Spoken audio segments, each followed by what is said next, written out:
dentro del área, siempre dentro de la sección laboral, que quería decir también que afortunadamente con esta gestión, última gestión, con Hanna, con Cirila, con Elina y con la colaboración también de otros investigadores, hemos como reactivado la sección, porque esto tampoco es responsabilidad solo de la gestión, sino también de cada gestión, de dirección, sino también de muchos temas que son como convergentes de varias secciones, ¿no? Por ejemplo, los temas de democracia, los temas que abordan más sobre los contextos, las transiciones de la derecha y la izquierda en diferentes países de América Latina. Entonces, nosotros hemos puesto mucho esfuerzo en justamente poder mantener y consolidar ciertas líneas de trabajo que son propias de la sección laboral. Pero este tema de las interfaces, ¿no? Entre distintos grupos, también, aparte es inevitable, pero se da, ¿no? O sea, entonces, bueno, un valor especial tiene también poder hacer esta actividad. Entonces, empezaríamos por Francisco. No, mejor por Cícero, ¿no? Bueno, Cícero, como Sí. quiera. Bueno, entonces Cícero es secretario de Formación Sindical de la Confederación Sindical de las Américas, y quería, si vos querés, Cícero, decir algo más de tu pertenencia, adelante, y entonces ahora le damos 15 minutos o 20 minutos, como quieras. Si querés compartir pantalla también. Ok. Ok, graças Cecília. Não, não é necessário compartilhar pantalla, e eu creio também que não vou me quedar os 20 minutos, espero. Sabe que sindicalista é um problema, que se põe o tempo livre e não para de falar. Bem, solamente fazer esse agradecimento especial à invitação, a Jana, que como disse ela, conhecemos há muitos anos, e enfim, a todos e todas participantes da atividade. Bom, eu venho do movimento sindical, eu não venho do movimento acadêmico, né? Sempre atuei diretamente no movimento sindical, venho de um sindicato pequeno no Brasil, um sindicato de empregados em imobiliária, da área de comércio, de compra, venda de imóveis, e também de sindicato de los atores de sul de Brasil, Rio Grande do Sul. Eu sou ator também como profissão. Então, a experiência que tenho para passar aqui na atividade é a experiência prática do sindicalismo, né? E arranco dizendo que nós outros vivimos, né, em um momento de transformação política, social, econômica em toda a América Latina, e essas últimas décadas se é marcado por avanços e retrocessos que moldeiam o papel do sindicalismo em nossa região. Eu sempre comento que eu creio que os sindicatos nasceram em crises, né, desde o tempo da Revolução Industrial da Inglaterra hasta agora, seguimos em crises. Então, não é novidade para o sindicalismo, para os sindicatos, ter problemas como estamos tendo. E principalmente o sindicalismo latino-americano, que nasceu e se consolidou em meio de imensas disputas, foi forjado em resistências contra as ditaduras, em la defesa da democracia, na luta das melhores condições de trabalho. Sem embargo, o cenário atual me parece muito mais complexo. Enfrentamos uma nova ola de autoritarismo, a precarização estrutural, trabalho de plataformas, avanço dessas plataformas digitais, terceirização, como se diz em Brasil, trabalhos informais, pejotização, que também se usa muito em Brasil essa expressão, onde a pessoa abre uma empresa e trabalha como qualquer trabalhador, quer dizer, que é uma loucura. E eu creio que a palavra polarização, que se usa muitíssimo hoje em dia, perde um pouco de sentido em alguns aspectos. Em relação ao movimento sindical, eu me atrevo a dizer que a extrema-direita que nesse momento é a grande inimiga do movimento sindical, e não a polarização, porque a polarização sempre teve aí. Jana, que é norte-americana, sabe disso, a polarização há 200 anos existe nos Estados Unidos, por uma extrema-direita. Desse aspecto que temos hoje, que vimos em Brasil, que tem nos Estados Unidos, que está na Costa Rica, que está na Argentina, e muitos outros países que perdem completamente a noção de la educação, como se diz, de pensamentos que antes nós outros teníamos, que muita gente tinha de la direita, que não tinha coragem de falar. Hoje não, hoje ganha votos, ganha pontos, cada vez que aumenta o tema del fascismo, de racismo, de xenofobia. É livre hoje, é livre que estamos falando no tema de imigração. Hoje, um político de extrema-direita, quanto mais feio usar qualquer tipo de expressão em contra os migrantes, mais ganha votos. Então, antes não, antes a própria ditadura militar de nossas regiões tinha uma maneira de fazer essas mesmas coisas, mas não diretamente como estão sendo agora. Bom, então, em esse processo de renovação, a CSA, a Confederação Sindical dos Trabalhadores e Trabalhadoras das Américas, que para quem não conhece é a organização da região que representa as centrais sindicais em nossa região, a sede aqui em Montevidéu, pero temos afiliados de Argentina até o Canadá. Então, a CSA tem tenido um papel fundamental ao impulsar os conceitos de sindicalismo sociopolítico. Essa perspectiva propõe que o movimento sindical não pode limitar-se à negociação laboral, à defesa dos interesses econômicos imediatos, sino deve participar ativamente na construção de projetos políticos e sociais que transformem essa realidade. O sindicalismo sociopolítico promovido por la CSA vincula as lutas por o trabalho decente, com a defesa da democracia, da justiça de gênero, dos direitos dos povos originários, da sustentabilidade ambiental, a integração latino-americana. Se trata de um sindicalismo que entende que o poder da classe trabalhadora vai mais allá de um lugar de trabalho, se estende em la sociedade. E é esse sindicalismo sociopolítico que a CSA nasceu com esse discurso, promove suas atividades sempre com o discurso de sindicalismo sociopolítico, e desde sua fundação em 2008 ou 2009, bom, a CSA nasceu em 2008, ela CSA em 2009 ou vice-versa, então não tenho certeza.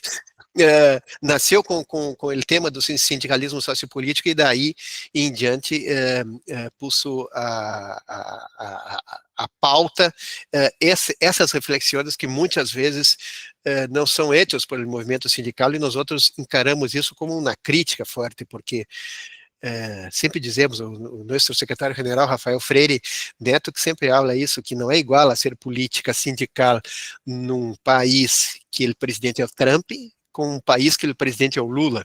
Então, nós outros não dá igual para o sindicalismo ter um governo de extrema-direita e um governo de centro, de esquerda. Bom, também devemos reconhecer o papel histórico das centrais sindicais latino-americanas na integração regional. Experiências, por exemplo, como a coordenadora das centrais sindicais da Econosur, a própria CSE demonstra a possível construir espaços de cooperação para enfrentar desafios comuns, a dependência econômica, a ofensiva de elites empresariais. Isso temos que enfrentar. Um sindicalismo latino-americano forte deve mirar mais allá das fronteiras nacionais e construir alianças que articulem resistências e projetos de desenvolvimento compartidos. Por último, o futuro do sindicalismo depende de nossa capacidade de renovar nossas agendas e nossas formas de ação. Isso implica invertir em formação política, fortalecer a comunicação sindical, ampliar o diálogo dos movimentos sociais y abrazar nuevas demandas, el derecho a la desconexión, el trabajo decente en las plataformas digitales, da transição ecológica justa, a defesa de políticas públicas que garantizem proteção social universal, enfim, um trabalho decente. Nuestro congresso de la CSA, que foi em maio agora deste ano em Punta Canas, entre outras coisas, puso o fortalecimento sindical como uma das metas mais importantes desse quadriênio de la CSA. Temos que fortalecer o sindicalismo, temos que pisar ao suelo, como dizemos, porque nada ajuda uma central sindical, uma confederação, uma organização sindical gigante, com excelente organização, plata e todo, com muitíssimas outras, a maioria das organizações sindicais que não têm plata nem para pagar a luz de sua oficina, ou que não têm oficina. Então, eu creio que o fortalecimento sindical, nesse momento de avanço da extrema-direita, é fundamental para tentarmos lograr uma situação melhor. Receber não somente os afiliados dos sindicatos, nós outros, vocês sabem, muitos de vocês estão na academia, que os sindicatos, teoricamente, representam os afiliados, mas existe um percentual de afiliação muito pequeno na América Latina, e nós outros defendemos que não, os sindicatos têm que representar a população, têm que fazer formação sociopolítica, têm que estar em solo, têm que representar, têm que estar junto com espaços como igrejas que muitas vezes põem funções que poderiam ser hechas pelos sindicatos. Então, isso que a CSA defende nesse próximo quadriênio, que cada vez estejamos mais junto com os trabalhadores, que fortalecemos os sindicatos, que lutemos por uma transformação sindical, que realmente põe sindicatos fortes, que possam representar a classe trabalhadora, e sem se olvidar de la formação, de la comunicação, que também é fundamental dentro de nossa política. Sem formação e sem comunicação, que as pessoas possam saber o que está passando, também é uma luta muito difícil de ser hecha. Bom, companheiros e companheiras, eu não marquei o tempo aqui, mas certamente deu menos de 10 minutos, mas era isso que eu tinha preparado primeiro já nessa primeira participação. Muitíssimas graças. Bueno, muchas gracias, Cicero. Igualmente tenías unos minutos más, pero podemos retomar después, si no, el debate, todo, porque él empezó y 26, y 16. Está bien, muy bien. Bueno, entonces, ¿seguí, Francisco, o vos, Hanna? Muchas gracias, No, puede ser Francisco. Sí, Bueno, empieza entonces. voy yo. Bueno, la temática obviamente es muy amplia y daría para muchas dimensiones y muchas discusiones, ¿no? Hay dimensiones que tienen que ver con aspectos históricos, aspectos políticos, las propias conformaciones de los movimientos sindicales. Por ejemplo, tú hablabas del nacimiento de los movimientos sindicales latinoamericanos, que ahí ya aparecen, hay una cosa que es interesante en América Latina, porque si bien cada movimiento sindical se inserta en una estructura política, un Estado que tiene sus peculiaridades, el Estado colombiano no es lo mismo que el Estado brasileño, no es lo mismo que el Estado uruguayo, que el argentino, etc. Al mismo tiempo, por ejemplo, autores como Zapata han marcado que hay etapas en común en todo movimiento sindical a lo largo de la historia, ¿no? Por ejemplo, la etapa heroica, en la cual no había ningún tipo de reglamentación ni de apoyo a los movimientos sindicales. En realidad, los trabajadores se insertan en la ciudadanía política a partir de los populismos, ¿no? Desde el peronismo, el larguismo, el pase tensor en Bolivia, en fin, una serie en el caso de Uruguay, el vallismo, una serie de movimientos políticos que empiezan a institucionalizar la acción del movimiento sindical. Pero esos procesos incluso no son iguales en todos los países, porque hay países de los cuales, por ejemplo, el movimiento sindical estuvo mucho más ligado a los partidos políticos en el poder, otros tuvieron más autonomía. Eso generó también articulaciones específicas, diferentes en relación al Estado, al sistema político, a los partidos políticos. Estructura de negociación colectiva también es diferentes, aunque hay un aspecto en común, ¿no? En general, la negociación colectiva en América Latina ha sido una negociación por ramas de actividad, que tiene que ver sobre todo en su origen con la necesidad del Estado tuvo que intervenir para lograr la negociación colectiva debido a justamente las debilidades del movimiento sindical, digamos, en los contextos políticos en los cuales el desarrollo industrial era muy relativo, en los cuales los movimientos sindicales en general se articulaban sobre todo sobre las producciones de exportación, pero no solo los sindicatos industriales propiamente dichos, como en el caso de Europa, como en el caso de Estados Unidos. Entonces eso le da, me parece, al movimiento sindical latinoamericano un conjunto de peculiaridades. Eso hace también a veces, y un poco lo que tú planteabas, establece algunas dificultades para hacer elementos de cooperación en común, porque si bien hay, en el movimiento sindical hay, digamos, consensos y hay posibilidad de hacerlo, en la práctica concreta, en el marco concreto de la negociación o de la posibilidad de acción del movimiento sindical en cada estado, aparecen diferencias y eso a veces obstaculiza todo este proceso.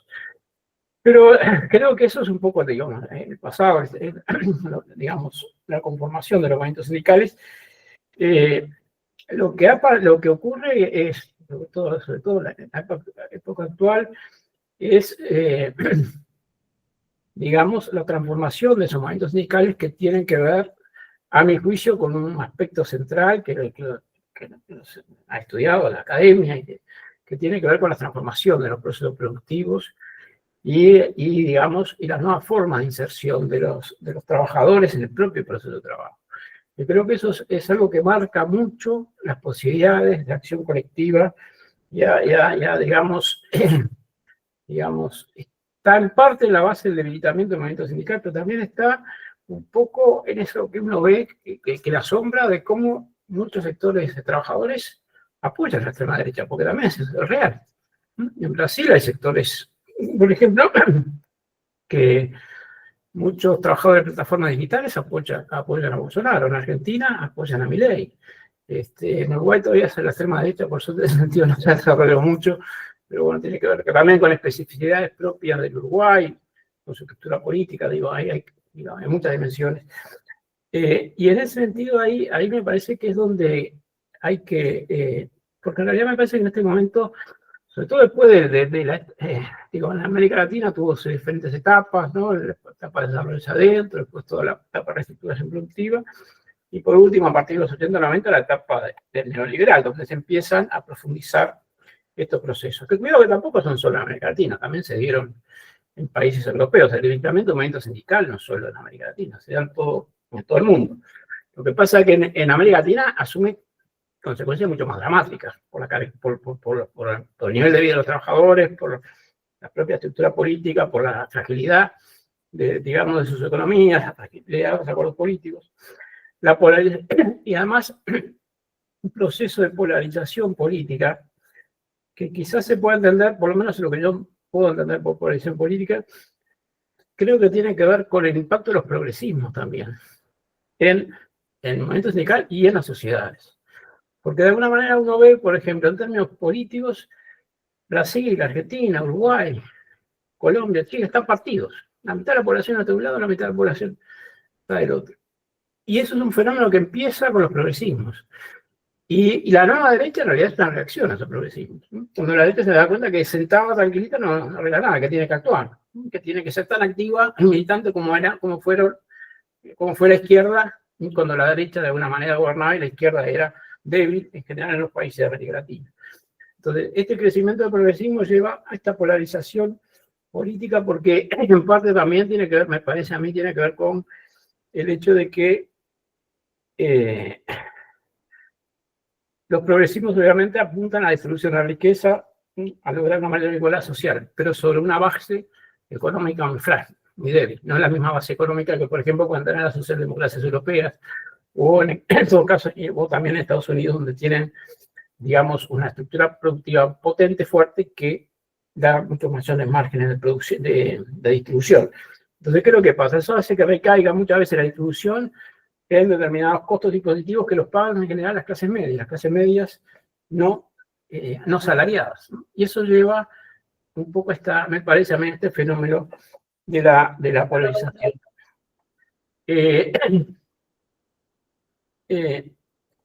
Con respecto más en concreto, digamos, estoy hablando de esa idea porque en realidad son temas muy amplios que después habría que pensar un poco, pero con respecto también a esta idea del movimiento sindical, ¿no? Del levantamiento del movimiento sindical.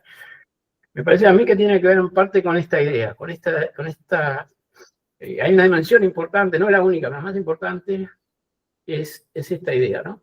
Que las transformaciones de los procesos productivos que apuntan a esta idea, que ya planteaba Cícero, la fragmentación de los procesos de trabajo, a la individualización de los procesos de trabajo, a la precarización del empleo, al crecimiento de sectores informales, que son estrategias capital. El desarrollo de las plataformas digitales es una estrategia específica, es una forma de control perfecta, porque el trabajador se siente autónomo, se cree que es libre, y sin embargo está mucho más controlado que lo que estaba en el modelo clásico taylorista-fordista.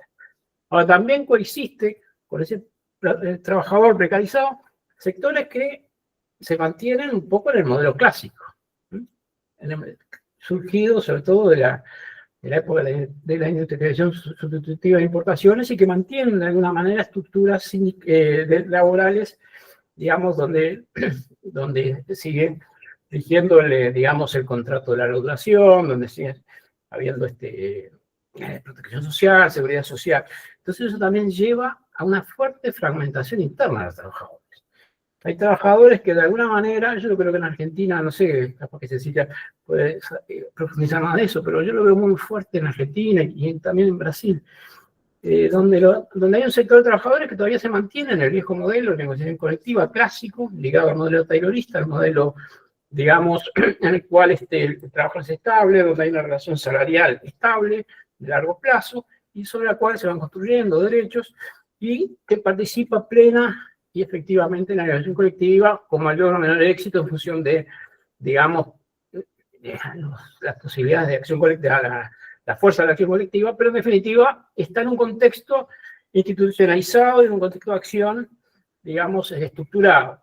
Junto a eso hay una cantidad de trabajadores, mucho más de lo que había antes, que están justamente en una situación completamente diferente. Están en situaciones precarias, en situaciones en las cuales se sienten autónomos, pero en realidad no son autónomos porque siguen trabajando para capital, donde no tienen ningún tipo de espacio para la negociación colectiva, donde, por ejemplo, en el caso de las plataformas digitales, ni siquiera tienen un patrón con el cual pelearse. No te puedes pelear con un algoritmo. ¿Cómo te vas a pelear con un algoritmo? No hay manera. Entonces, las formas de control son muchísimo más agudas, muchísimo más fuertes, la explotación es mucho más mayor en las plataformas digitales, y sin embargo los trabajadores se sienten autónomos. Y no quieren, por ejemplo, en Brasil, en el último seminario que estuve en Curitiba, había trabajadores que planteaban que uno de los problemas que tenían, que muchos trabajadores no quieren trabajar 8 horas, no quieren estar, como se llama, tener la cartera de trabajo, estar sindicalizados o tener ningún tipo de actividad formal. Prefieren esa actividad autónoma, aunque está más explotado, que la actividad sindical. Entonces, eso lleva digamos que la actividad formal, mejor dicho. Entonces, eso lleva a que también haya la polarización, se va dando dentro de los propios trabajadores. Eso, obviamente, genera un desafío muy fuerte al movimiento sindical. Un desafío que yo creo que Cícero lo planteaba bien, que requiere un movimiento sindical mucho más abierto, un movimiento sindical que no solo apunte a reclutar a trabajadores bajo el modelo clásico, sino que apunte también a incorporar estas nuevas formas, estas nuevas configuraciones productivas, como plantea de la Garza, ¿no? Que son espacios más complejos, donde la relación con el trabajo es menos intensa que lo que tenían los modelos clásicos tradicionales. Entonces, al tener esa relación con el trabajo menos intensa, la capacidad de aglutinamiento digamos, en torno al trabajo, o sea, de aglutinamiento de los trabajadores, de organización de trabajadores en torno al trabajo, se ve debilitada. Entonces, ahí hay que buscar, y estoy muy de acuerdo con esta idea de movimiento social y perspectiva social del movimiento sindical, porque hay que buscar otras formas de articulación, que no tengan estrictamente de esa relación de trabajo. Hay que entender esas nuevas configuraciones subjetivas, esas nuevas identidades colectivas, que no son las clásicas, que no son, digamos, las que han modelado históricamente el movimiento sindical. Estas estructuras también, por ejemplo, estas nuevas formas de organización de trabajo, tampoco tienen muchas veces espacio en la negociación colectiva. Por ejemplo, en el caso de los trabajadores de empresas de plataformas digitales, no tienen ningún espacio en la negociación colectiva porque son sectores que no están contemplados y que además, en general, no están como dependientes, sino que están como trabajadores autónomos, al mismo tiempo de que están siendo fuertemente explotados por el capital. Entonces, muchas veces además incorporan trabajadores migrantes con menos experiencia sindical, por ejemplo, en el caso de Uruguay, pero creo que va dando en otros lados. Entonces, todo eso plantea un panorama en el cual el movimiento sindical tiene que tener una capacidad de comprender y de desarrollar actividades, formas novedosas de acción sindical. Por ejemplo, en el caso de las plataformas sindicales, aparecen formas, por lo menos hemos visto en algunos casos, algunas formas interesantes, que están, por ejemplo, una de las cosas que hacen son reuniones por Zoom. Entonces uno dice, bueno, la reunión por Zoom, el movimiento sindical antes rechazaba, pero ellos trabajan en el mundo digital, entonces la reunión por Zoom es algo normal. Después, el tipo de acción sindical muchas veces tiene que ver justamente con interferir en estos procesos que tienen que ver con, digamos, la lógica digital. No de acción colectiva en la calle, sino más bien en esos espacios que son espacios, digamos, que están, que uno no ve en concreto. O, por ejemplo, tratar o amenazar la imagen pública de la empresa, como forma también de accionar, digamos, porque muchas de estas empresas, por ejemplo, plataformas digitales, la imagen pública es fundamental. El papel de los clientes, que es otro tema que es nuevo. El hecho de que los trabajadores ahora no solo dependen de un patrón, sino de un cliente que los evalúa completamente al mismo tiempo. Pero eso también a veces es utilizado por los trabajadores para, digamos, sus propias acciones sindicales. Entonces, eso abre como un panorama diferente que requiere, me parece, un movimiento sindical que tenga también una capacidad como para dar cuenta de estas realidades que son muy distintas a las que han, como ya sabemos, ¿no? Que han conformado históricamente al movimiento sindical. Y que además están en la base justamente creo yo, de esta llamada polarización política, porque desgraciadamente la extrema derecha tiende a lograr adhesiones en términos de esta reivindicación de la libertad, de la autonomía, del individualismo, en esos sectores, cuando esa libertad y esa autonomía es ficticia. Pero ahí está esa discusión, esos discursos ideológicos, los cuales el movimiento sindical tendría que atacar directamente y ver, y desarrollar políticas concretas, ideológicas, de formación, de propaganda, de lo que sea, para romper con ese esquema, para de alguna manera denunciar que detrás de todo eso hay mecanismos de explotación que son muchísimo peores incluso que los viejos modelos clásicos de organización del trabajo, que fueron los que consolidaron o estuvieron a la base de la acción sindical digamos, de la mayoría de países latinoamericanos y del mundo en general. Entonces, pero hablando de Latinoamérica, no sé, yo por ahí quedo un montón de cosas más, pero para ir haciendo digamos, para poder ir discutiendo después. Muchas gracias, Francisco. No, perfecto. También el tiempo podríamos dar un minuto más, 2 más. Así que podés seguir, Hanna. Listo. Todo el mundo ¿Están escuchando bien? Perfecto.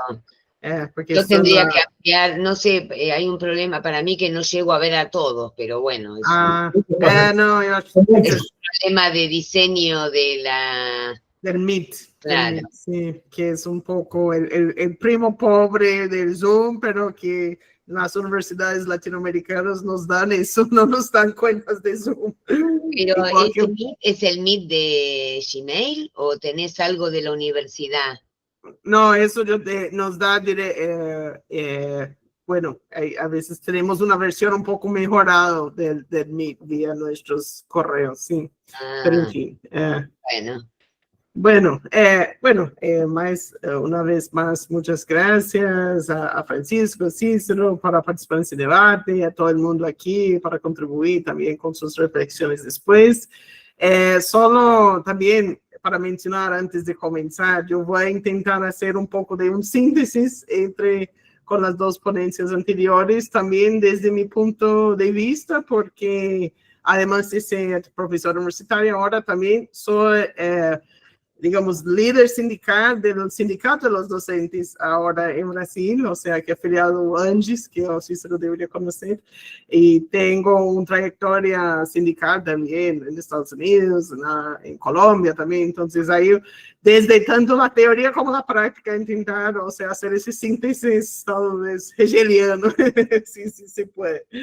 En fin, yo también partiendo de esa base un poco de esa mirada, digamos, geopolítica, o sea, usando como mi papel también como profesor de relaciones internacionales, obviamente estamos en un momento muy difícil, igual que se ha expresado en los ponentes anteriores, o sea, estamos en un momento de transición geopolítica, o sea, no es...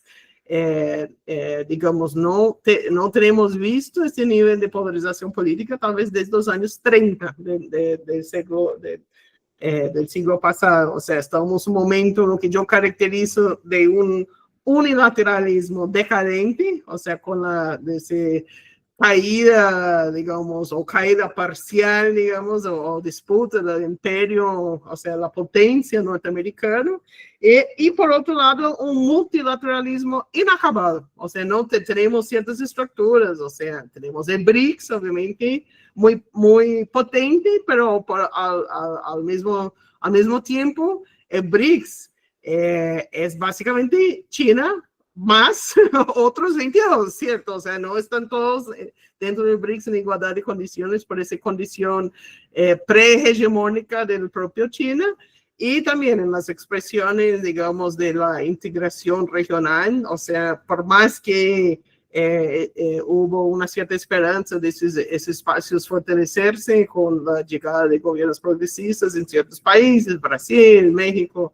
Colombia sobre todo, desde mi óptica, tal vez si se lo tiene otro, no hemos visto ese nivel de consolidación que hemos querido.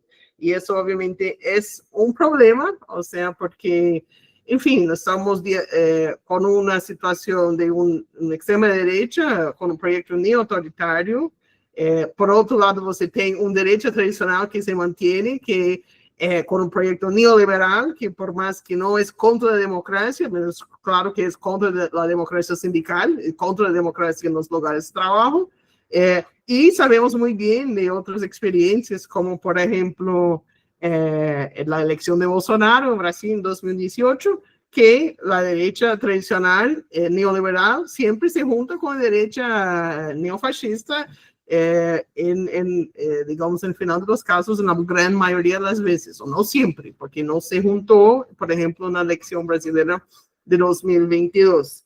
En fin, estamos hubo una gran esperanza hace 3, 4 años atrás con la llegada de Morena en México, con la elección de Boric en Chile, con obviamente la llegada de Petro en Colombia, sobre todo, que iba a tener esta segunda ola rosada, o sea, después de ese vuelta a gobiernos de derecha, extrema derecha, hace unos 5 o 6 años atrás, pero lo que hemos visto es este proyecto de segunda ola rosada está en apuros, está mal, o sea, obviamente el caso argentino, caso Bolivia, gravísimo, o sea, como una autofagia entre la propia izquierda, o sea, y con el papel sindical, o sea, que sin el actor sindical como con un papel positivo para intentar, digamos,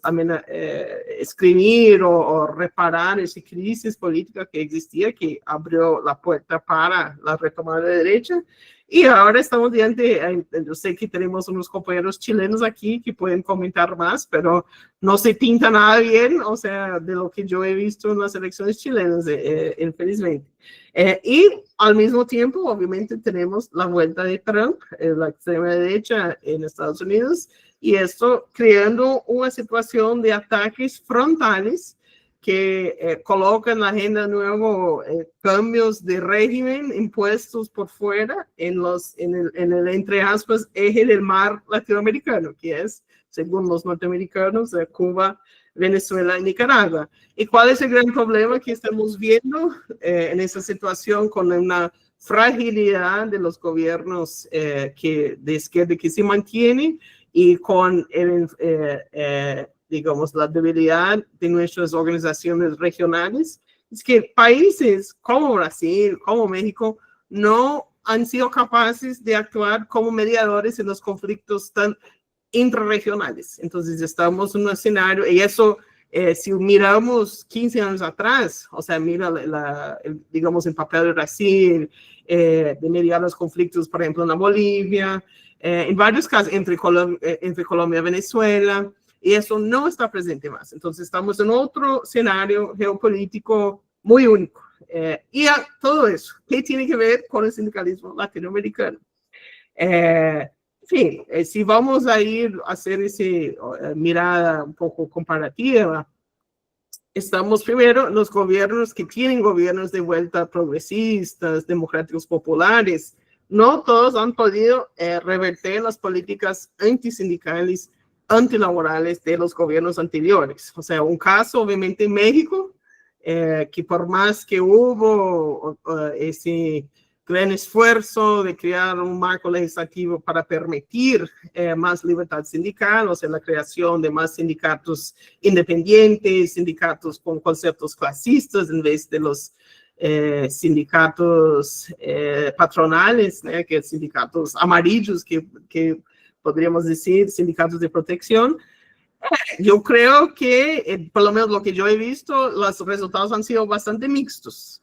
También sería interesante ver el análisis de la CESIA en ese sentido. También la cuestión de México, hubo un aumento del salario mínimo expresivo, pero también tenemos que comparar, o sea, antes del aumento del salario mínimo con el gobierno de Morena, el salario mínimo real de México era más bajo que el salario mínimo en China. Entonces, o sea, son mejoras, pero con una base muy bajo. O sea, cualquier mejora parece mucho, pero al mismo tiempo es solo como dar un poco más de humanidad para la clase trabajadora. Bueno, Brasil, hay mucho que se puede decir, obviamente. O sea, no hubo, yo creo que la mayoría aquí sabe, o sea, han leído sobre la reforma laboral brasileña de 2017, fue una cosa absolutamente, destruyó, no de todo, pero tuvo impactos impresionantes sobre el movimiento sindical y sobre los derechos laborales individuales también.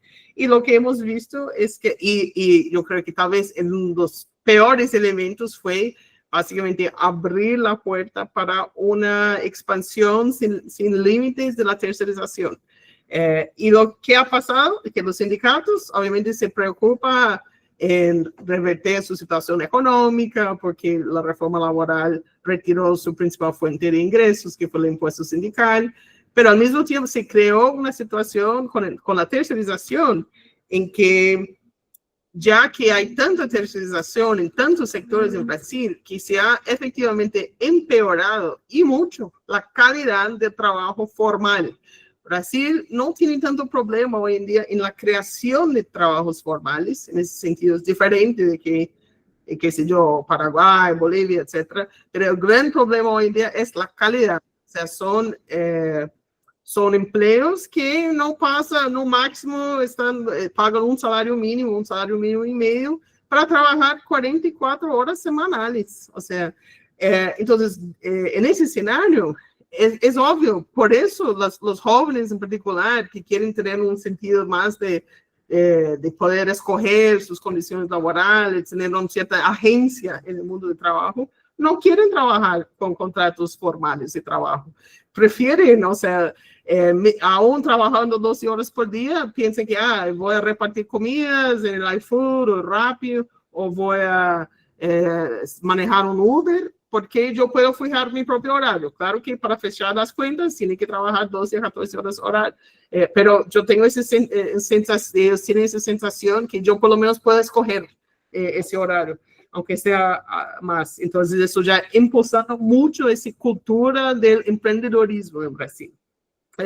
Y otro fenómeno que yo creo que es muy preocupante para el movimiento sindical es esa demonización de los empleados públicos, que obviamente vemos en Argentina, o sea, Cecilia y Elena pueden comentar mucho más sobre eso, pero es un masacre contra el funcionalismo público allá. Y en Brasil estamos enfrentando ahora lo que se llama la reforma administrativa, que totalmente va a disminuir el papel del Estado, va a curtir cosas que derechos básicos, o sea, derechos de poder tener progresión en su carrera como su funcionario público, sin tener metas de desempeño, una lógica totalmente neoliberal y que tiene mucho apoyo por esa forma en el Congreso brasileño.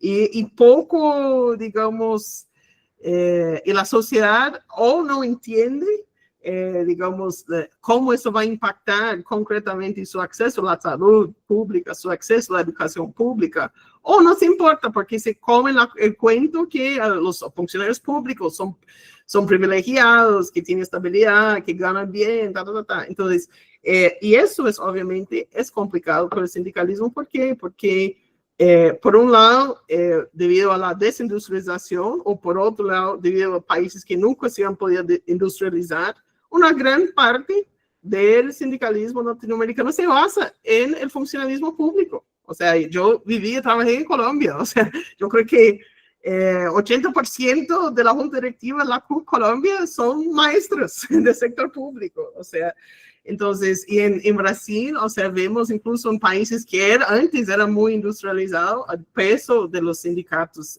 digamos, la industria o de servicios de punto, como los bancarios, está disminuyendo, y ahí depende mucho más digamos, de los funcionarios públicos, de la salud, de educación, de los municipales, etcétera, como espina dorsal para mantener el movimiento vivo, ¿cierto?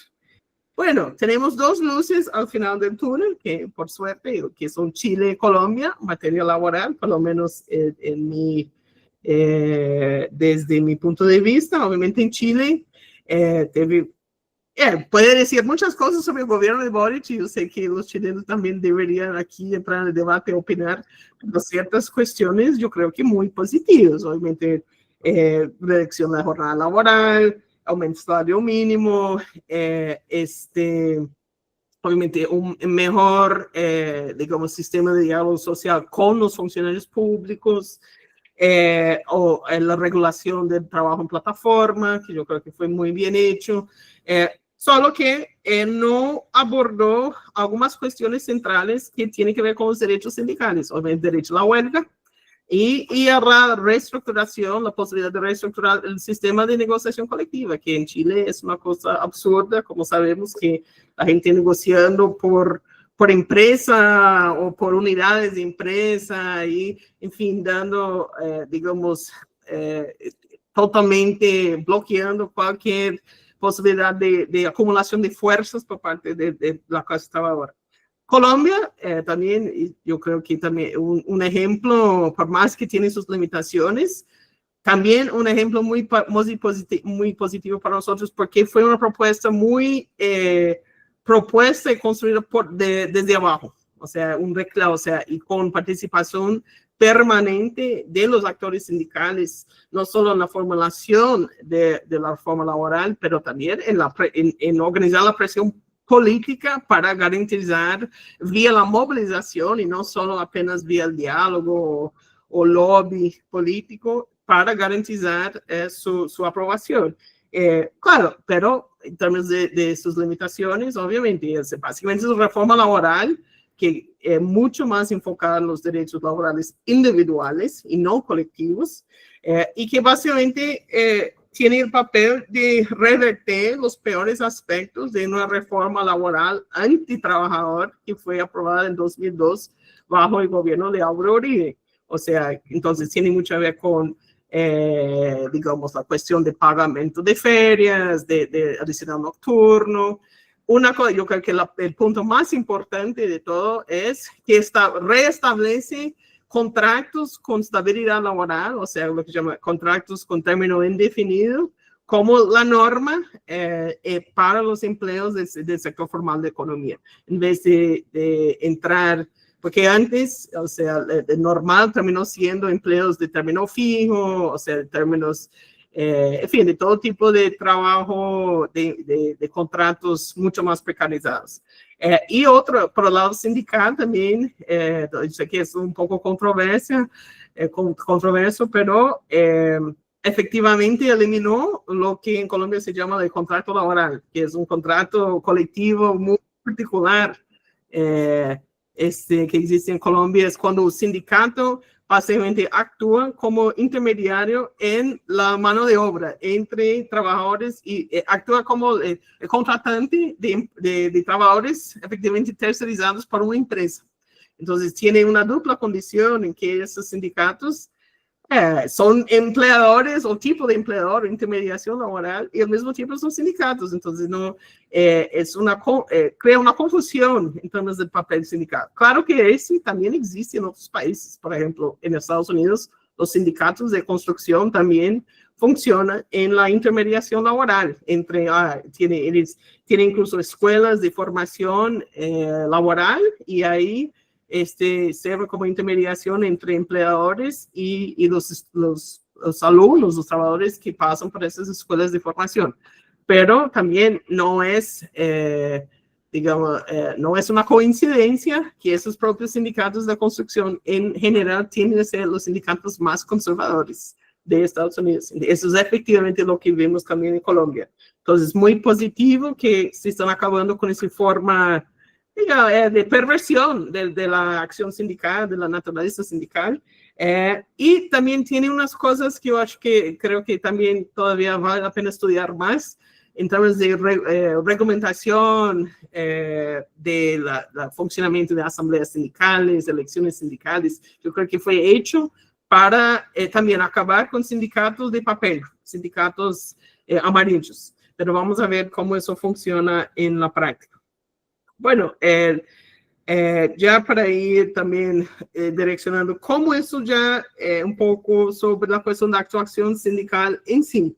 Mas bueno, antes de eso, solo para mencionar también, tenemos que tomar en cuenta, por más que hablamos sobre la situación geopolítica, pero también importante hablar sobre la situación macroeconómica en la región. O sea, todavía estamos viendo, digamos, digamos, el guayabo de la pandemia, sí. O sea, no logramos tener un crecimiento económico suficiente para turbinar las economías para producir más trabajos decentes. O sea, tiene una función básica de que necesitamos más crecimiento económico, siempre. O sea, y claro que después, cuando tenemos crecimiento económico, ahí después vienen las cuestiones políticas de cómo distribuir la riqueza generada por parte del crecimiento. Pero estamos en una situación que, bueno, en fin, tenemos una política comercial muy imprevisible ahora con el gobierno Trump, que sigue con algunas excepciones, sobre todo por, digamos, Colombia pasiva. Estados Unidos sigue siendo, digamos, el parcero comercial más importante, y tiene esa esquizofrenia de la política de aranceles que es totalmente imprevisible, que obviamente siempre es muy, muy malo para la tomada de decisiones económicas. China, hablamos un poco de China, China está mudando, cambiando de su modelo económico y de desarrollo. Entonces, no es solo, digamos, China está apostando en productos de altísimo valor agregado, o sea, en términos tecnológicos. Entonces, no es solo, obviamente, todavía está necesitando mucho de los recursos naturales de América Latina, pero no tanto cuanto necesitaba, por ejemplo, 10, 15 años atrás. En fin, entonces, y hay otro, por último, también tiene ese problema con sobre todo los gobiernos que están volviendo a ser de derecha, extrema derecha, la demonización del Estado y los funcionarios públicos significa que el Estado no está actuando como lo que llamamos de empleador de última instancia en momentos de crisis.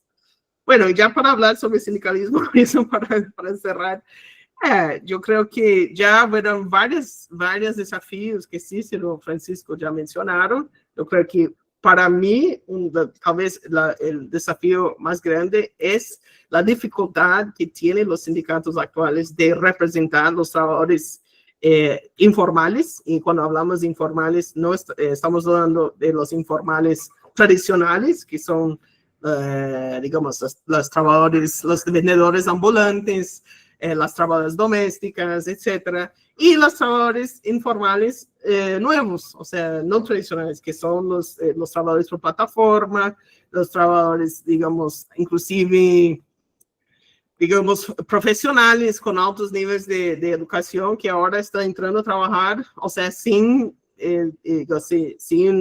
relación de empleo definido.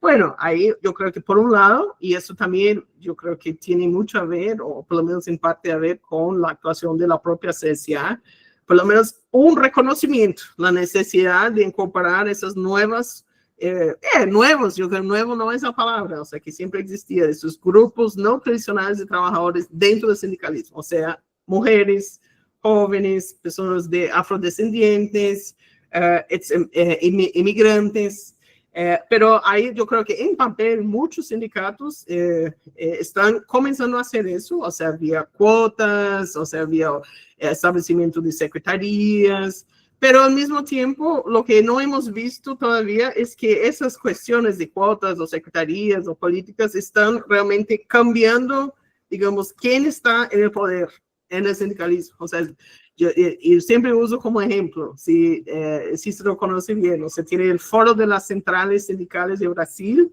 y se mira cuando ellos se juntan para hacer una reunión con el ministro de Trabajo o con Lula, es un grupo, no sé, unos 11, 12 hombres viejos y blancos.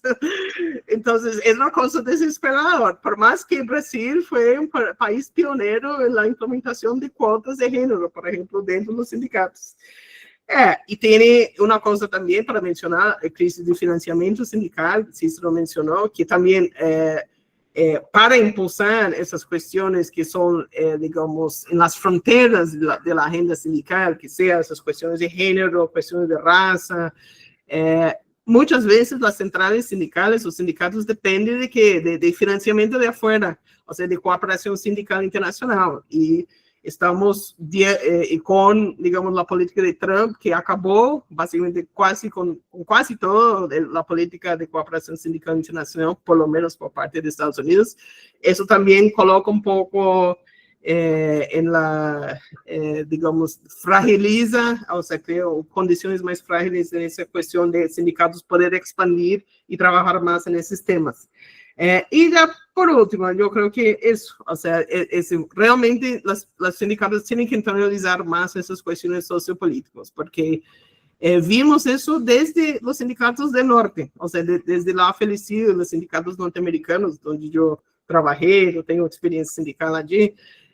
Fueron sindicatos que por mucho tiempo no se metió en intentar hacer políticas públicas para la clase trabajadora como un todo, y ahora que los sindicatos norteamericanos solo representan 11% de la población laboral, no tienen poder, o sea, no tienen poder para influenciar políticamente Los actores políticos no tienen poder económico, o sea, poder cuantitativo para influenciar el mercado de trabajo, para aumentar los salarios en el sentido agregado. Entonces, eso no podemos dejar, o sea, tenemos que hacer algo al respecto, tenemos que crecer. Entonces, yo siempre estamos hablando sobre crisis sindical, crisis. Yo, claro que estamos vivenciando crisis en el mundo sindical, tanto en América Latina como en el mundo como en todo. Pero yo no creo que eso significa el fin del sindicalismo. O sea, el sindicalismo ha existido desde los primeros años del invento del capitalismo moderno. O sea, el sindicalismo no se va a desaparecer, no va. O sea, el tema es que cómo vamos a evoluir, cómo vamos a poder. El problema es siempre quedamos como un pie atrás, con el capital como carro-chefe, pero yo creo que tenemos que seguir renovando para sobrevivir y crecer para mantener nuestra relevancia en la sociedad. Bueno, muchas gracias. Espero que no pase mucho de tiempo. No, perfecto, Hanna. Muy bien.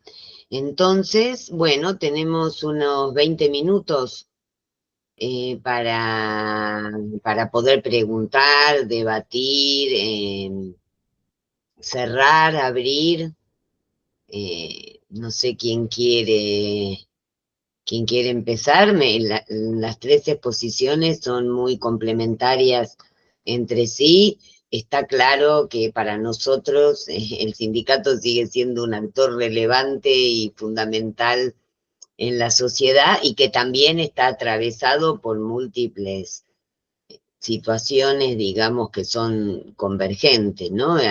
Que creo que todos lo mencionaron y Hanna, cuando habla de este tema que tiene que ver realmente con la representación,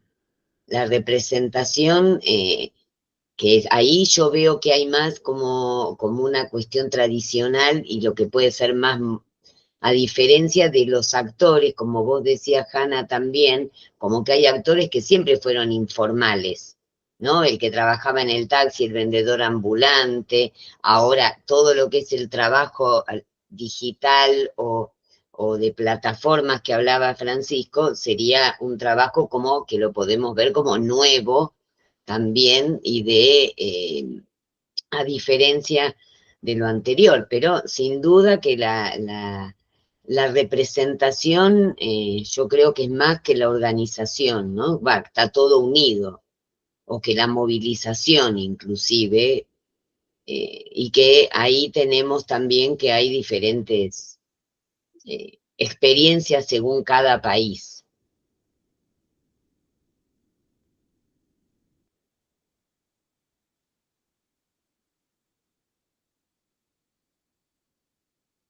Sí, Beatriz. Hola compañeros, qué gusto verles.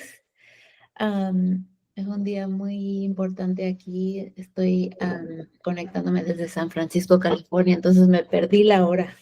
Pensé que era a las 11, pero creo que tenemos es a que las la 10. próxima poner, porque ¿no? Pusiste Brasil, Argentina, Brasilia, y nos hemos olvidado, no hemos marcado, porque a Cirila le pasó lo mismo. Está bien, tenemos que centrar la perspectiva latinoamericana, entonces yo tengo que aprender. Más que... Igual después, Pero, Hanna, podrías dar 2 palabras de las elecciones de ayer en Nueva York, como en tenemos, Estados Unidos. por eso levanté mi mano. Por eso, ahí está también. Me perdí el discurso, la mayoría del discurso, pero tengo las elecciones en mente, un día feliz para el Partido Demócrata aquí en Estados Unidos, y mi pregunta es algo básico, no sé si ya lo han discutido, como me perdí el discurso, pero es, ¿cuál es la relación actual ahorita entre los sindicatos y los partidos políticos en las diferentes regiones?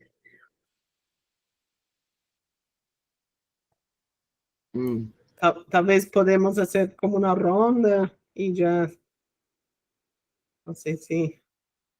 Sí.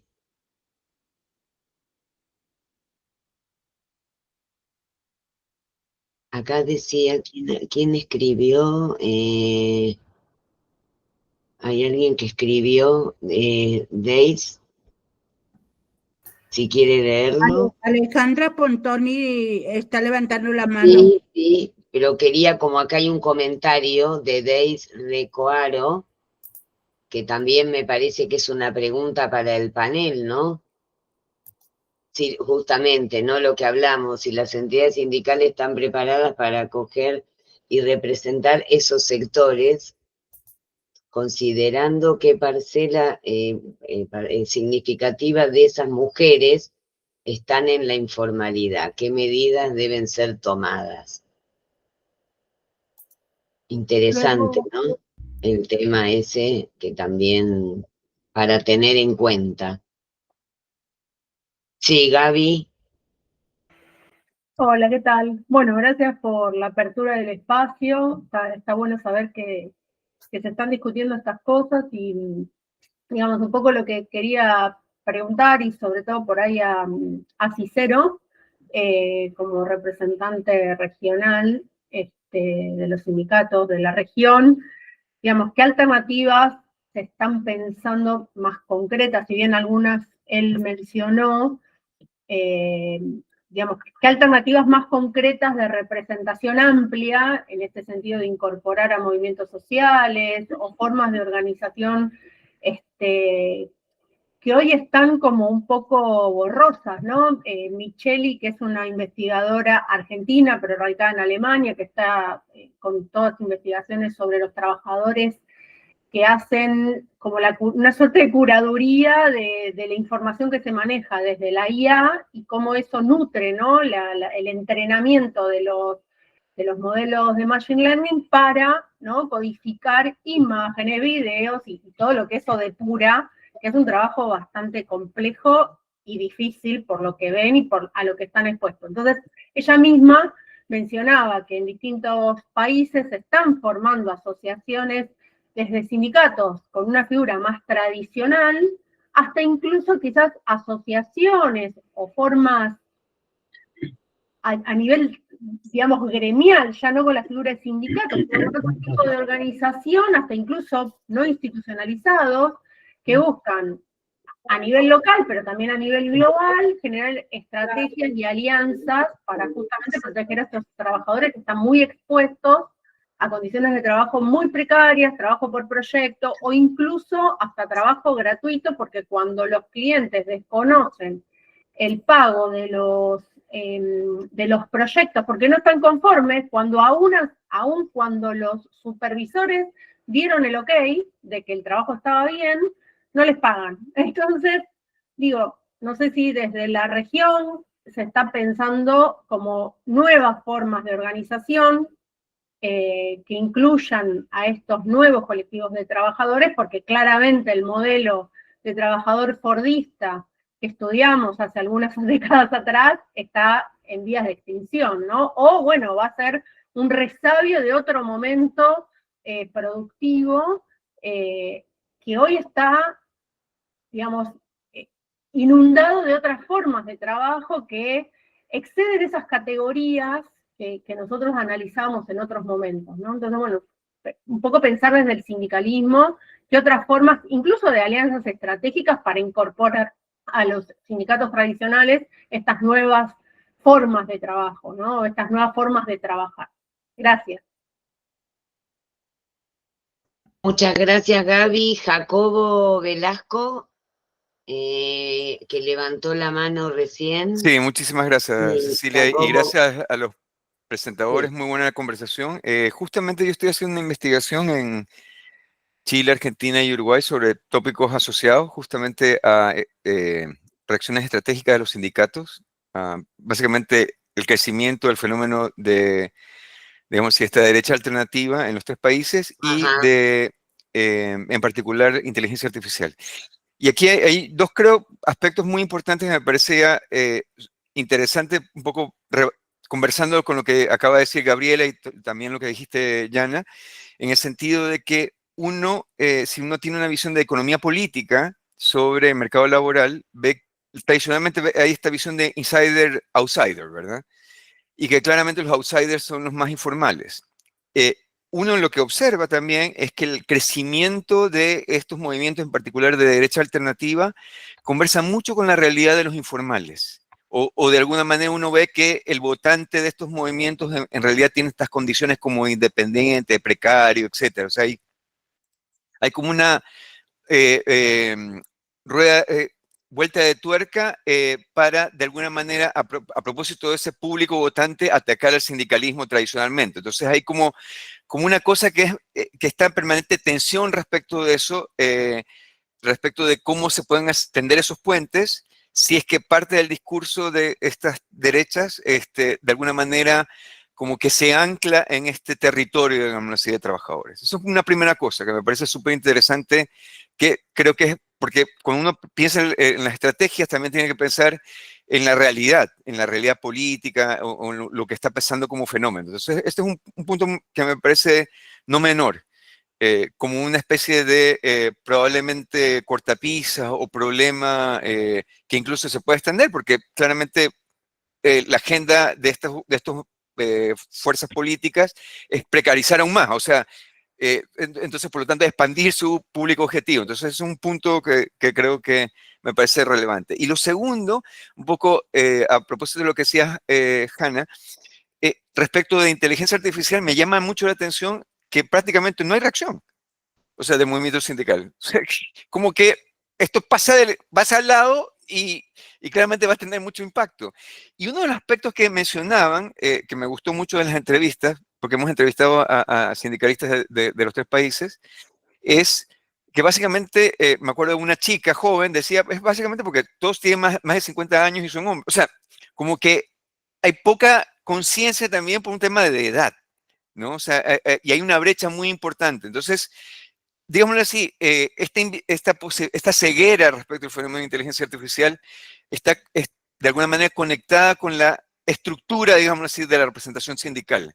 Entonces, claro, los de mayor edad no ven el sentido de urgencia para reaccionar ante el fenómeno, y en ese sentido hay como una especie de problema estructural, es decir, pone más en relevancia lo que acabas de decir, Hanna, respecto a la necesidad de ampliar la representación, pero si se suma el hecho de que estructuralmente los trabajadores jóvenes tienen una visión totalmente distinta respecto al mercado laboral, que es mucho más autónoma, mucho más, entre comillas, libre, menos conectada con asociatividad, es problemático en el corto, mediano y largo plazo. Entonces, ahí hay un aspecto que también me parece importante, digamos así, como el desafío de generar agencia, en particular de los más jóvenes, dentro del movimiento. Entonces, ahí hay un punto, creo, no menor respecto a esta, que creo que es necesario también tener como una visión más acotada de análisis. Gracias. Una pregunta, vos escribiste este informe de Juventud en Cambio. Sí, el informe es un informe, Sí, es un informe regional. No lo conocía, pero me parece súper interesante. Pero este no tiene nada que ver con, o sea, de alguna manera en el informe es, de nuevo, o sea, es sobre mercado laboral, 14 países, datos de mercado laboral, con foco en informalidad, entrevistas a profundidad a chicos y chicas de 8 países y un análisis de las políticas públicas vinculadas a jóvenes. Y por eso yo, o sea, de alguna manera, lo que saco de relieve en ese informe en particular es el problema de agencia que tienen los jóvenes en particular. Si no participan, no tienen agencia. Claro. Y básicamente, o sea, hay una especie de círculo vicioso porque si no hay espacios, no desarrollas agencias y viceversa. Entonces, ahí hay como un cuello de botella, me parece importante. Quien, de nuevo, con fenómenos como este de inteligencia artificial, es como mucho más, digamos así, problematizado, ¿no? Eso. Gracias.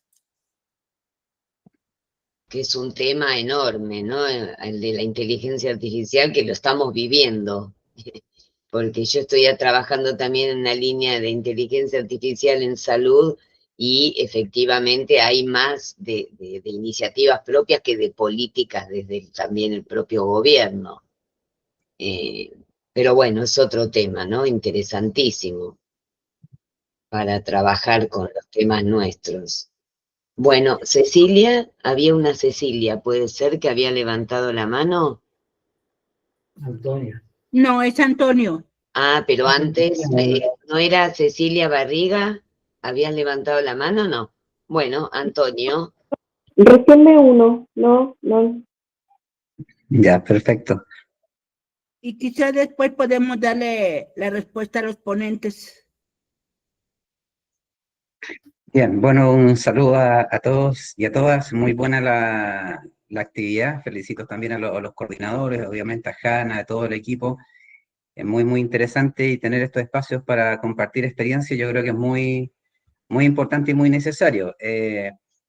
Como decía Hanna, en el caso de Chile, solo para contar muy sintéticamente, hay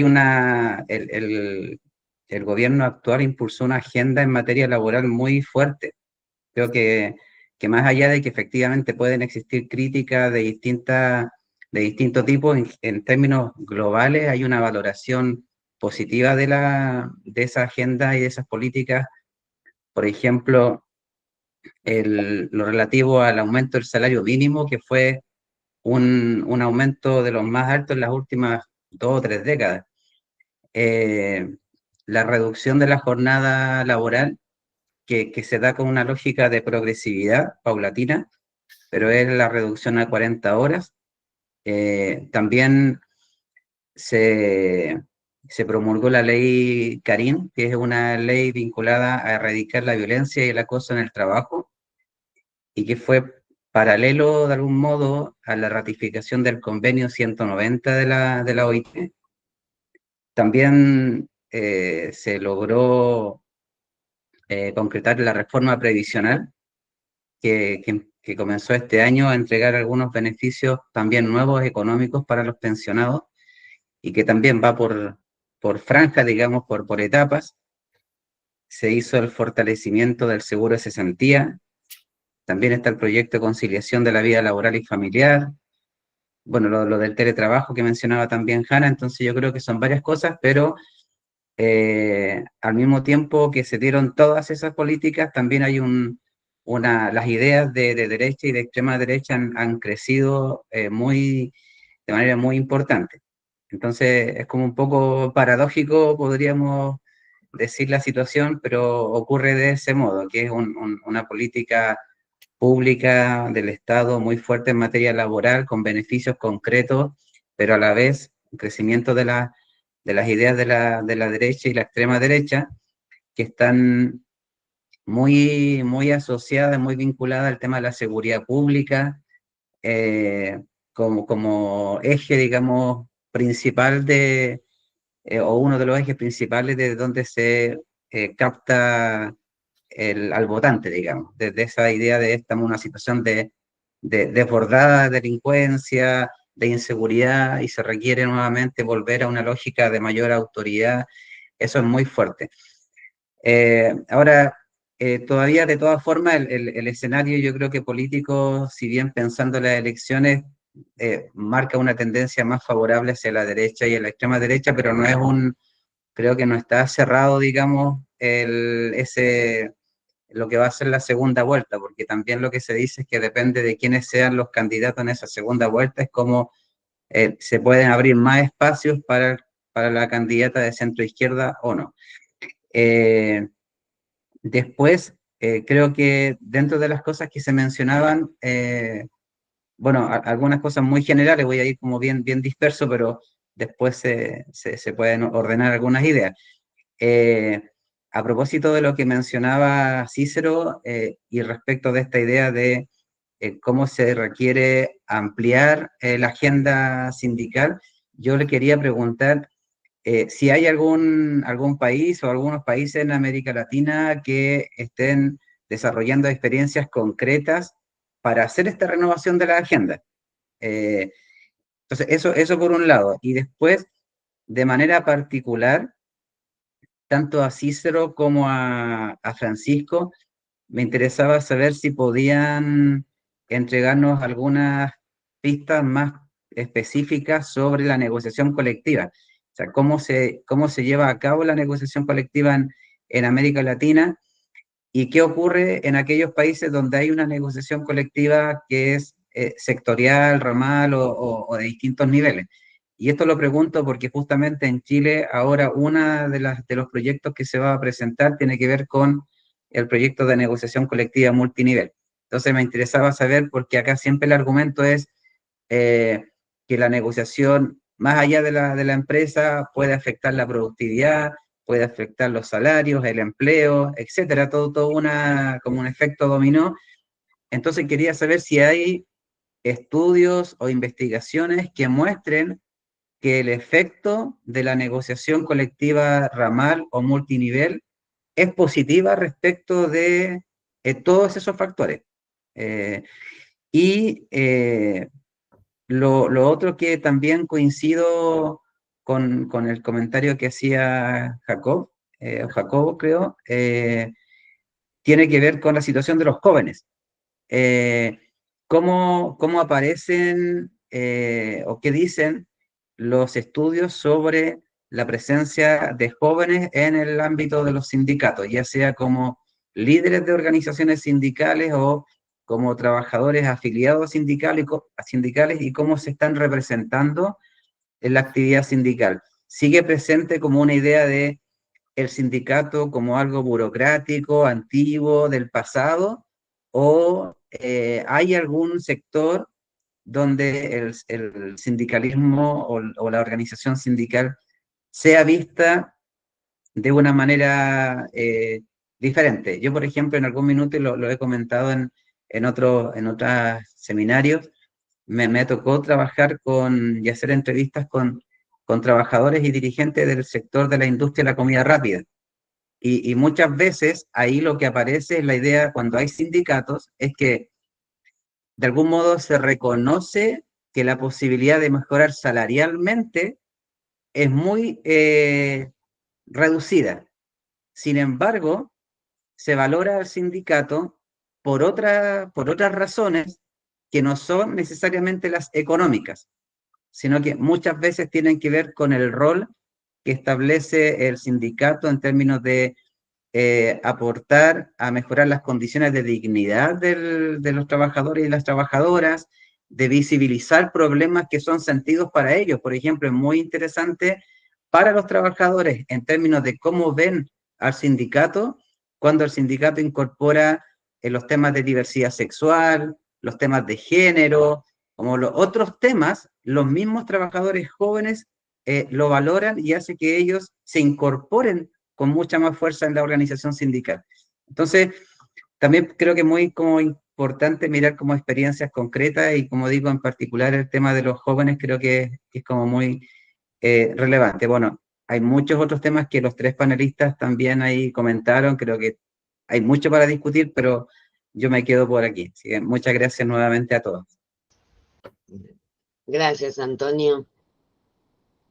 Si Cero quiere hablar, podríamos como cerrar que cada uno de los expositores respondan o hagan algún comentario de cierre. Ok, graças, Cecília. Bem, vamos tentar contestar aqui os companheiros as perguntas especificamente, né? E sem tentar ser tantos comentários. O que falou Beatriz, por exemplo, sobre os partidos políticos dos Estados Unidos e as políticas públicas do movimento sindical, aqui estou com Jana, que é natural dos Estados Unidos, e outros companheiros que vivem aí e sabem muito mais do que eu. Pero nós outros observamos que as grandes organizações sindicais de FLCO dos Estados Unidos estiveram junto com o Partido Demócrata e apoiaram e tudo mais. Pero sindicatos com mais tradicionais, construção civil e etc., o tema de protecionismo que está passando com o governo Trump, para eles não é malo. E há um apoio, me parece, não pode estar absolutamente errado, mas não tão velado assim como se imagina desses grandes sindicatos com esse tipo de política de sacar imigrantes, de crescer, de aumentar as empresas internas dos Estados Unidos. Então, eu creio que o movimento sindical está num processo complicado na região e certamente já não pode confirmar ou não essa minha impressão. O Jacobo falou sobre inteligência artificial, claro que eu creio não, o movimento sindical não está parado em relação a isso. Nós outros estamos trabalhando muitíssimo, na CSA, te comento que há um curso à distância sobre inteligência artificial, temos aqui no Uruguai um grande especialista do tema, Atahualpa, que tem incluso um livro, publicou há pouco um livro sobre o tema, e ele é um nosso experto nas atividades que estão sendo sobre inteligência artificial. E uma coisa surpreendente, Jana, depois de eu te mandar esse estudo, a CSE participou de um estudo junto com a USP, a Universidade de São Paulo, aí de Brasil, e nós outros entramos com a nossa indicação de como falar com nossas afiliadas, e a USP fez a pesquisa, sobre a preocupação com as centrais sindicais de la região das Américas sobre o tema de inteligência artificial. E me pareceu surpreendente o estudo esse da USP. Mais de 50% das nossas organizações já têm estruturas dentro dos sindicatos que estão trabalhando em relação à inteligência artificial e estudando o tema de inteligência artificial. Eu pensava que era menos, realmente, o nível de preocupação das nossas entidades, lembrando que nós outros temos muitos filiados em países que têm muita dificuldade de acesso a tudo, enfim. Então, me pareceu esse 55% um número muito bueno. Então, é um tema importante, é um tema que está cambiando o mundo e vai cambiar, obviamente, o movimento sindical, pero solamente isso, Jacobo, que eu não concordo que o movimento sindical não está parado em relação a isso. Incluso o tema de plataformas que entra um pouco de inteligência artificial, é um dos temas que está sendo discutido dentro da OIT, começou o primeiro ano, agora esse ano, o primeiro ano de discussão sobre regulamentação de plataformas digitais, etc., e agora, teoricamente, na próxima conferência de 2026 terminaria. Tive uma conferência americana da OIT, agora há pouco, em Punta Canas, e o tema evolveu forte em contra nós outros. Então, eu creio que esse tema pode ter um retrocesso muito grande na próxima discussão, ao ponto do empresariado que estava haciendo a discussão, cambiar de ideia e dizer que quer sacar esse tema na próxima conferência, incluso cambiar o nome. Eles não querem que hablem plataformas digitais, não sei qual é o nome que eles querem pôr, mas eles querem cambiar incluso o nome. Então, é um tema que o movimento sindical está, e os governos também. Então, vai ser um tema importante para a próxima conferência.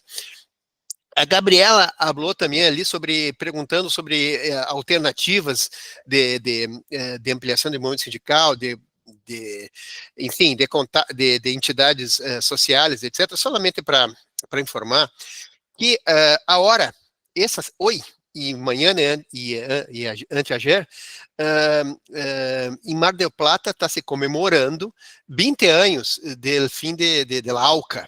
Foi justamente em Mar del Plata, 20 anos atrás, que tive grande atividade que sepultou, por fim, a ALCA, que foi uma grande vitória do movimento sindical. Nesta ocasião, há 20 anos atrás, várias organizações sociais importantes no mundo, como a Assembleia Internacional dos Pueblos, a Jornada Continental contra o Neoliberalismo, etc., tiveram juntas em essa atividade. E depois, essas organizações, cada um seguindo o seu lado, e há muitos anos não sentaram mais na mesma mesa com alguma pauta tão importante como foi o fim da ALCA. E agora, há 2 anos atrás, tivemos uma grande atividade em Foz do Iguaçu, na jornada, que começou a ser trabalhada por Pepe Mujica, que tinha seu discurso de integração nacional, e ele levantou, incluso chamamos Iniciativa Mujica, esse é o nome, e ele foi um grande impulsionador desse retorno dessas grandes organizações juntas, fizemos uma atividade com mais de 4.000 pessoas em Foz do Iguaçu, há 2 anos atrás, e essas mesmas organizações agora estão em Mar del Plata, que está ocorrendo uma atividade gigante sobre o tema. Então, temos um movimento sindical, não está parado em relação às organizações sociais. Temos algum tipo de discórdia em relação à representação de trabalhadores, a representação de trabalhadores tem que ser feita por sindicatos, por mais que busquem um nome, por exemplo, de organizações que representam os choferes de Uber. É um sindicato, pode chamar de associação, de como queira, mas é um sindicato. E está cada vez mais crescendo o número de sindicatos nessa área de atividades informais, e me parece muito bueno que isso passe. Tá, que mais? Última pergunta. Sim, o Antônio habla sobre experiências concretas e também da renovação dos sindicatos. Eu concordo com ustedes. Esse tema de lo jovem buscar os sindicatos é um tema complicado dentro do movimento sindical. Eu conto para ustedes que a CSA, desde o primeiro congresso, tem uma cota de 15% de jovens, que é nada.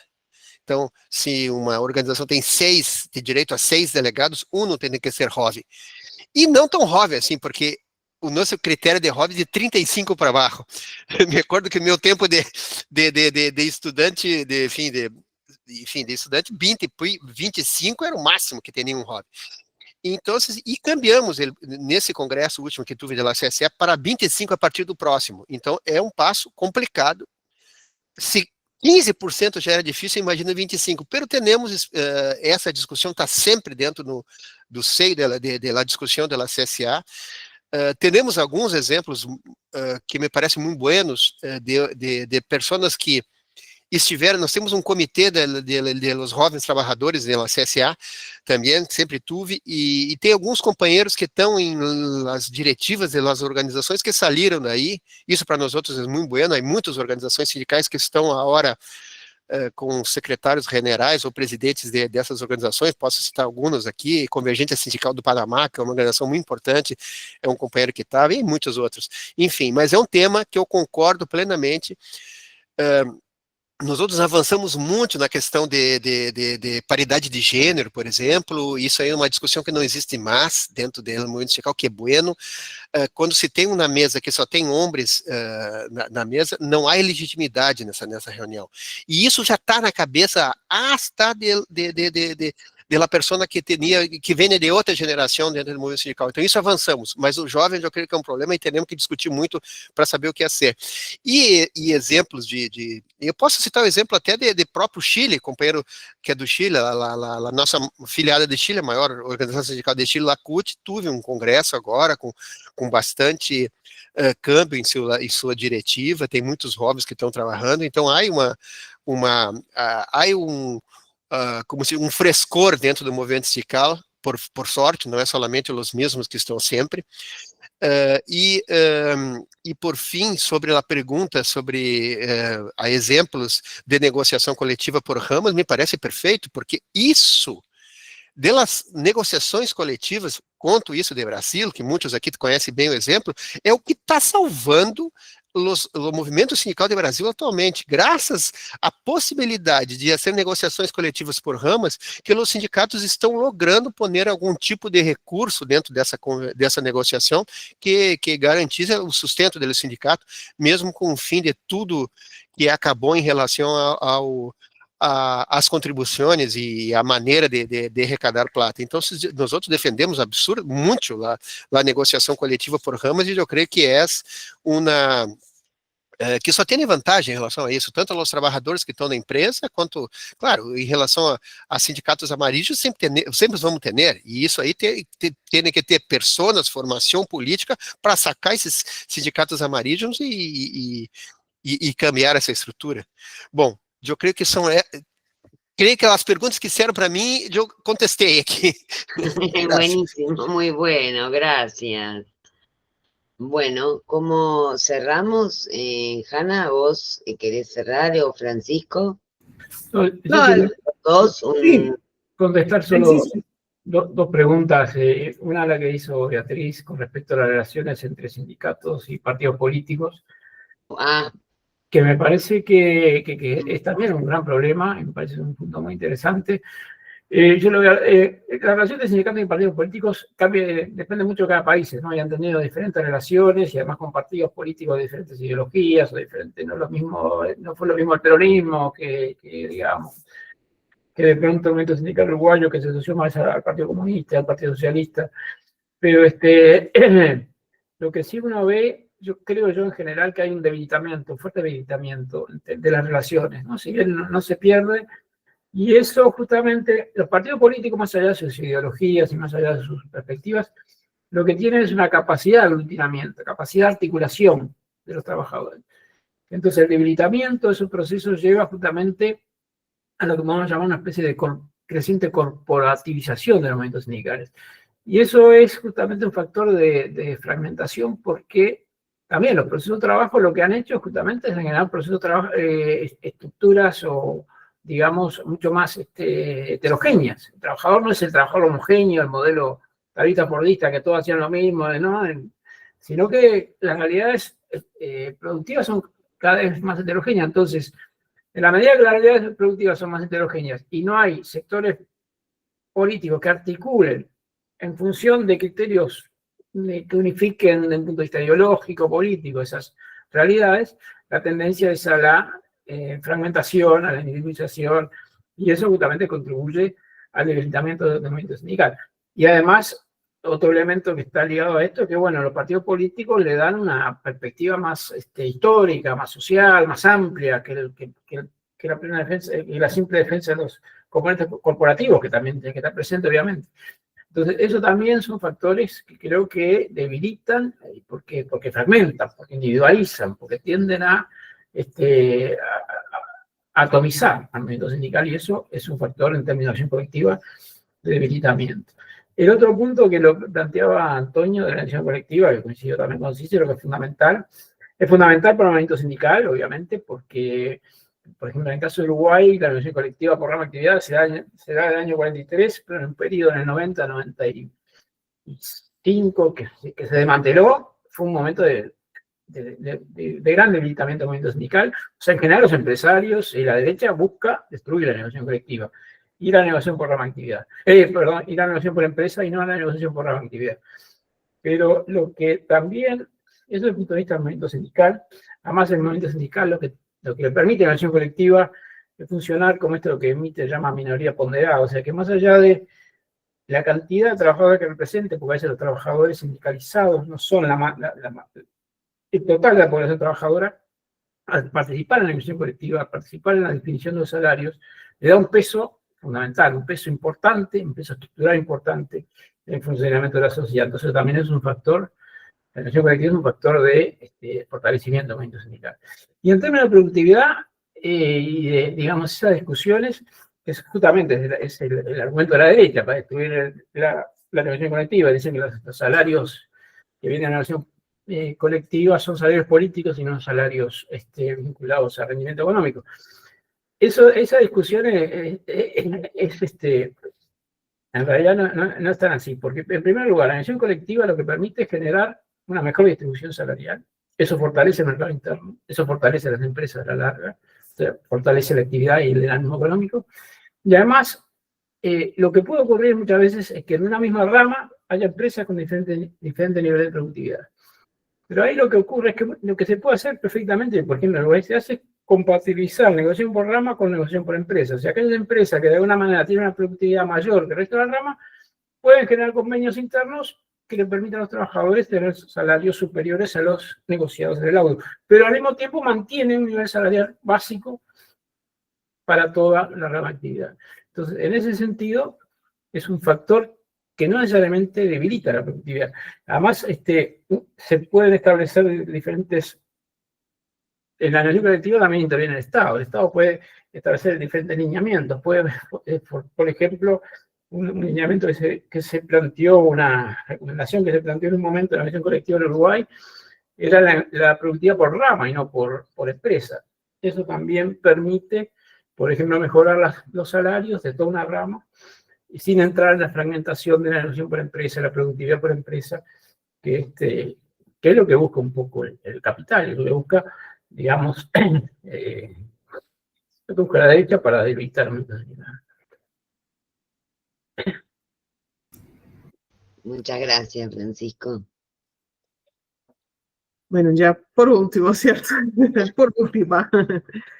No, primero, de nuevo, para agradecer a todo el mundo, tanto nuestros ponentes como el público. Creo que fue un debate de alto nivel, o sea, sobre el tema, un tema complejo, un tema, en fin, que da para entender desde varias abordajes, y yo creo que fue muy bueno que nosotros, como sección laboral de LASA, podemos entrar en ese debate institucionalmente, y parece que ya tenemos un tema para el próximo debate planteado, que es el tema de la juventud, el tema de trabajo en plataformas, inteligencia artificial, en fin. No, los temas, yo creo que el tema de negociación colectiva, Francisco Cícero ya, digamos, cubrieron muy bien. Hubo la cuestión de partidos políticos. Yo creo que siempre es una cuestión súper interesante en relación a América Latina, porque yo actualmente estoy dando una clase de formación económica y política de América Latina por mis alumnos del pregrado aquí en la UFABC. Y la relación entre la clase trabajadora latinoamericana y la estructura de los partidos y la propia democracia es muy diferente de lo que era, por ejemplo, en Europa, de Estados Unidos. O sea, Europa, Estados Unidos, los trabajadores fueron incorporados después. O sea, aquí básicamente vos no tenés democracia sin la acción organizada colectiva de los trabajadores. O sea, por eso, o sea, la formación de los primeros partidos, o sea, siempre era una cuestión, digamos, de primeros partidos, los sistemas democráticos dependían de la acción de la clase trabajadora, la transición de la redemocratización en los años 80 dependía en gran parte de la clase trabajadora. En esas ondas rosadas, olas rosas que vimos, o sea, en los últimos 20 años también, los sindicatos, aunque no sean el único actor, siguen siendo un actor muy importante, digamos, en la llegada y en digamos, el mantenimiento del poder de esos gobiernos progresistas, democráticos, populares. Entonces, ahí, país por otro lado, muchos países no tienen lo que tienen, por ejemplo, en Europa, que son partidos laborales. O sea, eso lo tenemos, por ejemplo, en Brasil, con el PT. Pero Morena no es un partido laboral. O sea, el pacto histórico tampoco, que está en proceso de construcción. O sea, entonces, en fin, el peronismo, nadie que no es argentino entiende bien lo que es. O sea, pero partido laboral propiamente dicho, igual el partido laboral de Inglaterra, es otro animal. Entonces yo creo que y al mismo tiempo estamos en un proceso de, digamos, de transformación de los propios sistemas partidarios. O sea, porque mucha gente, como parte de esa crisis democrática en el mundo y en la región, la gente está dejando de participar, dejando de votar en los partidos tradicionales y yendo a esas figuras encima de partidos, o sea, los Bolsonaros, los Bukeles, los Milei. Entonces, yo creo que son una dupla crisis partidaria, crisis sindical, que solo se va a solucionar se juntando buscando una solución conjunta para el beneficio de la democracia a sentido electoral y de democracia en sentido social. Y por último, la cuestión de los jóvenes y las nuevas tecnologías. O sea, también una cosa que yo sé de mi vivencia propia ahora dando clase aquí a alumnos que son bastante alumnos de la clase trabajadora, que viven en el cinturón industrial de la ciudad de São Paulo. Ellos no viven sin IA. O sea, de banir IA, decir que IA no se puede usar, a otra persona no se puede usar un celular, no se puede usar el Google para buscar cuestiones, o sea, entonces es una realidad, pero otro lado, sí, necesitamos entender cómo se va a impactar la cantidad de empleo que existe para nosotros, cómo se va a impactar, digamos, cómo funcionan nuestros empleos, o sea, como profesores, eso es como una espada encima de nuestras cabezas, o sea, que si se van a reemplazar profesor por chatbots de IA, ¿no? O sea, Entonces, y no es, digamos, no estamos viajando de pensar que es posible, porque podría ser, o sea, reemplazar psicólogos por chatbots de IA, por ejemplo. Entonces, yo creo que es un tema que no da para negar, y quedo muy feliz saber que la CSA ya está trabajando ese tema. Ofrezco nuestra mano de obra intelectual, si podemos sumar esos esfuerzos. Pero, y por último mismo, la cuestión de los jóvenes, o sea, los jóvenes van a participar en los sindicatos si están efectivamente dado un espacio real de poder. O sea, no es que eso se ve mucho. O sea, tenemos un secretario de los jóvenes, se van a montar un campeonato de fútbol, no sé qué, o trabajar redes sociales. Pero no, los jóvenes no quieren torneo de fútbol, quieren ser presidente y secretario general de los sindicatos.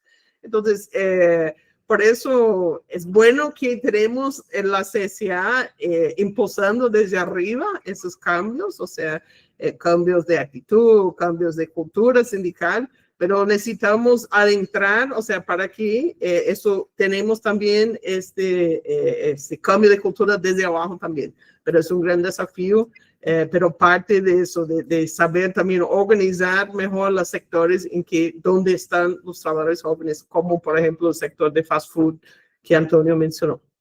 Bueno, voy a parar por aquí, pero muchas gracias de nuevo. No sé si Cecilia o Cirila, que se juntó, quieren decir una última palabra, pero solo quiero decir que quedan pendientes nuestros próximos eventos y espero ver muchos y muchas de ustedes en París también, nuestro Congreso de Lanza. Sí. Yo Sí. nada más dos anuncios.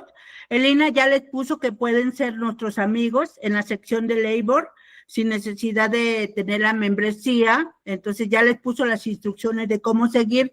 Y el otro, que estamos por formar los comités que van a hacer para evaluar los premios que damos. Acuérdense que